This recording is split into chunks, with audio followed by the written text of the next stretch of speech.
The knock on my front door came just as the rain began to fall over the quiet streets of Cedar Rapids, Iowa. When I opened it, I almost forgot how to breathe.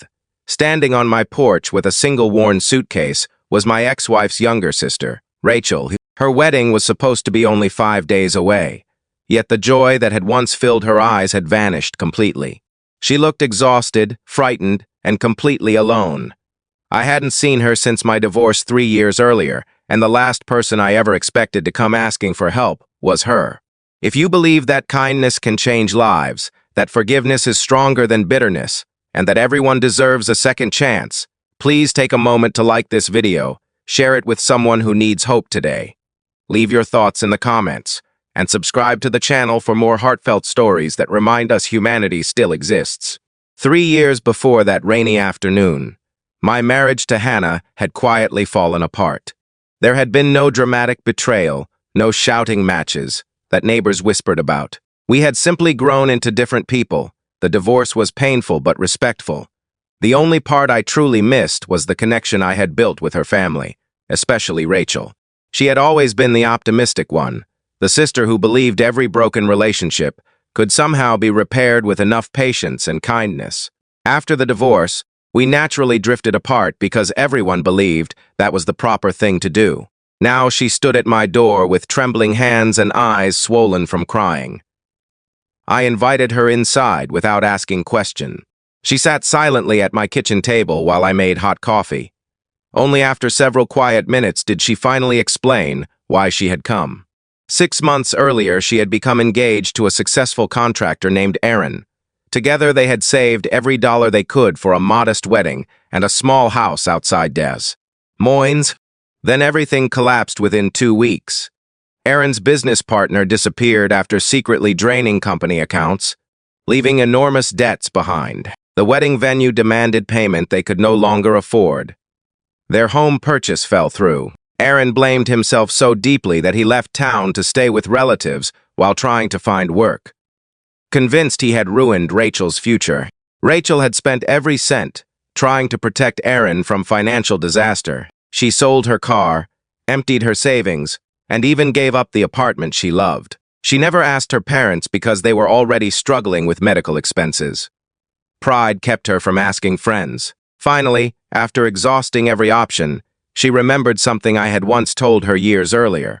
I had said that if life ever became too heavy, my door would always be open, even if our families were no longer connected. Her voice cracked as she admitted she wasn't asking for money.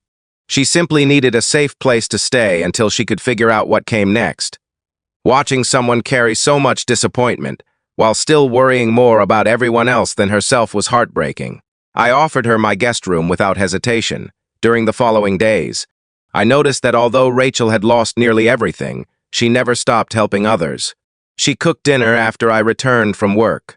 She organized my cluttered garage. She volunteered at a neighborhood food pantry, instead of sitting at home feeling sorry for herself. Her kindness remained untouched by hardship.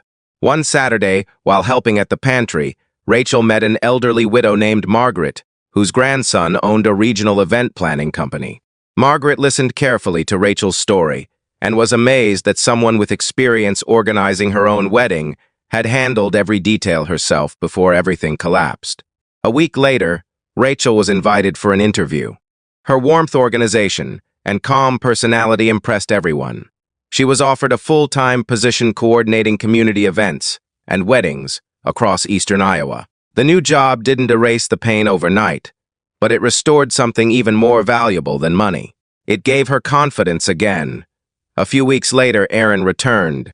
He had found honest work, settled many of the financial problems, and refused to give up on the future they had dreamed about together. Instead of an expensive ballroom celebration, they chose to marry in a beautiful public botanical garden surrounded by close family and friends.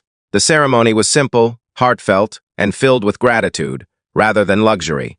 As guests gathered beneath the summer trees, Rachel surprised everyone by asking me to walk her halfway down the garden path before her father joined her. She later explained that when her world had fallen apart, I had quietly reminded her that family isn't always defined by legal papers or shared last names.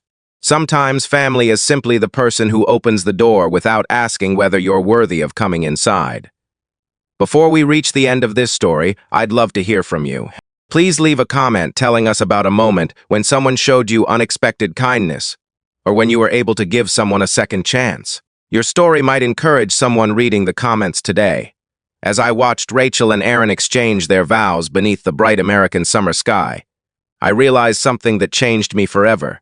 Forgiveness doesn't erase the past, and kindness doesn't always solve every problem immediately. But compassion creates bridges where pain once built walls. Rachel didn't come looking for a rescuer. She came searching for hope. Sometimes hope begins with nothing more than an unlocked door, a warm meal, and someone willing to say, "You don't have to face this alone." If this story touched your heart, or reminded you that even life's darkest seasons can lead to beautiful new beginnings, please support the channel by liking this video, sharing it with someone who believes in hope, and subscribing for more inspiring stories. Until next time, never underestimate how one simple act of kindness can become the turning point in someone else's life.